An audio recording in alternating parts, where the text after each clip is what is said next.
this cycle hasn't reached anywhere near the levels of euphoria than the prior major like multi-year cycle tops.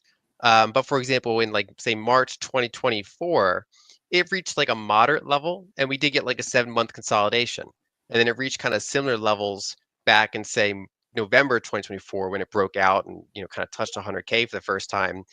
So certainly these like mid-level euphoria periods could give us Yeah. 6, 12 months of consolidation. I would just classify that a little bit different than what we've seen in like major tops. Forget everything you know about the Bitcoin 4-year cycle, because Lynn Alden is about to open your eyes with her latest insight on the current state of the Bitcoin cycle, what she sees coming next, and her outlook for 2026.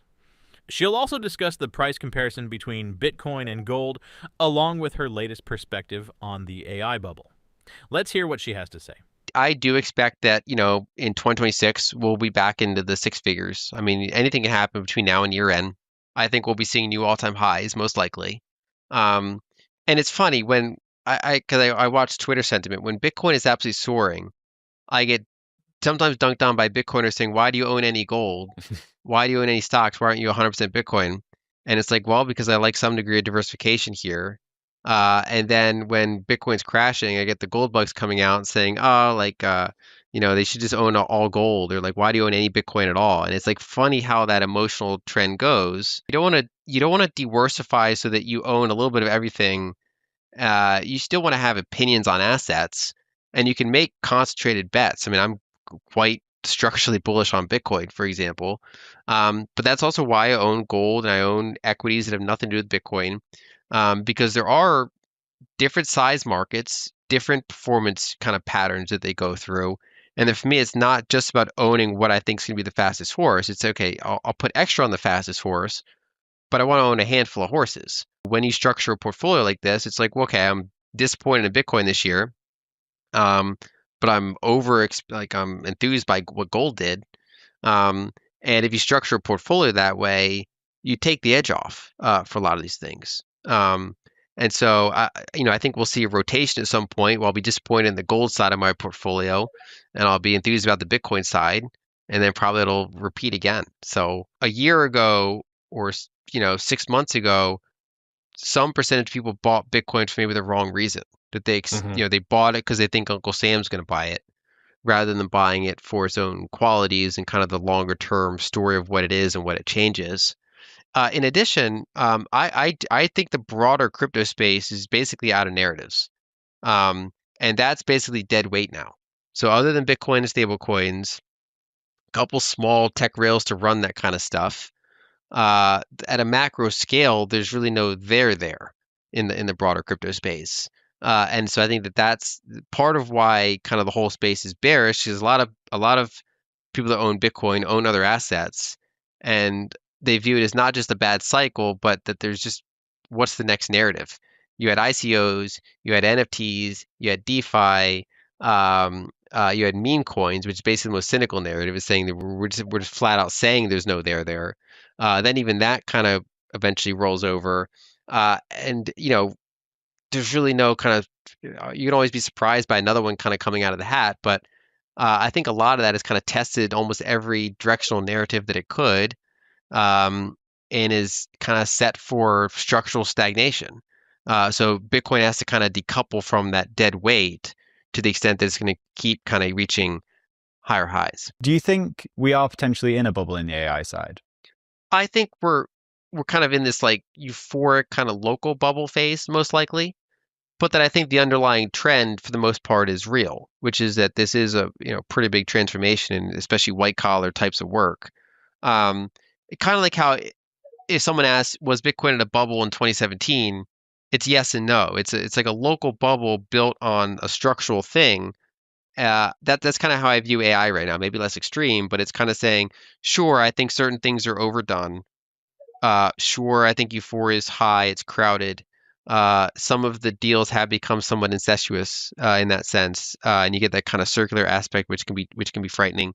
But that I do think that when that kind of washes out, I think that still sets the stage for growth. So I do think that when we look back for 10 years from now, will there be quite a lot of data center activity?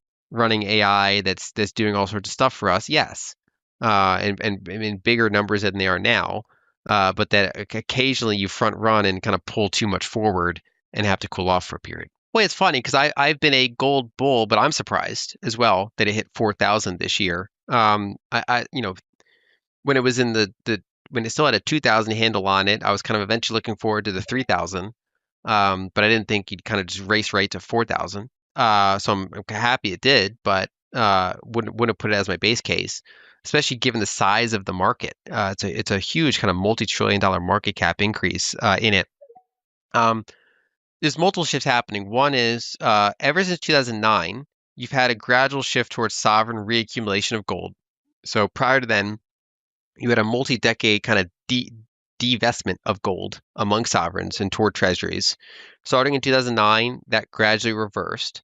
It got kicked into overdrive in 2022 because then you have potential risk of confiscation or freezing of assets. If a sovereign is holding their securities of another nation, they're not really sovereign assets. Then there's the increasing awareness of fiscal dominance and the increasing awareness that nothing stops this train, which says, well, if this is just going to happen for 5, 10, 15 years, maybe I want to own some gold.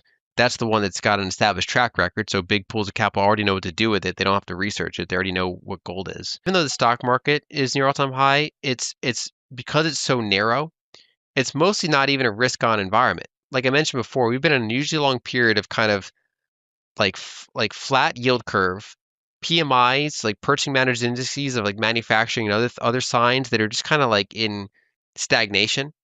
Outside of AI, the stock market is pretty flattish, kind of consolidating. And so it's not a very risk-on environment, even though liquidity is good.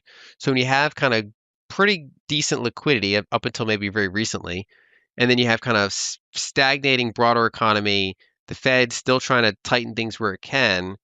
The things that have taken off has been AI, gold, like kind of what the market ironically looks as low risk. They view AI as low risk, even though the pockets of it that are obviously not, but they view it as low risk because they view it as like a sure thing. It's like, okay, that's cycle resistant. Let's go to AI. Then they say gold, okay, that's low risk.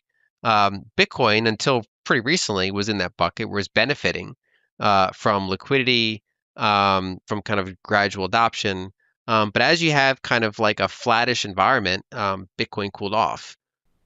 Bitcoin is struggling to find solid footing after a recent high. Investor enthusiasm has cooled and many are taking profits. At the same time, large swings in price are triggering worry about risk among traders. Some key drivers: uncertainty about interest rate decisions and macroeconomic signals, which weigh on risky assets like crypto. The market seems to be in a consolidation phase rather than a clear breakout. For now, Bitcoin is holding support levels but needs new buying momentum to reverse the cautious mood. In short, steady, second-guessing, and waiting for the next major push. Wish someone taught you Bitcoin earlier? Now's your chance to do better for your kids or young family. This teen ebook is perfect. Link in the description.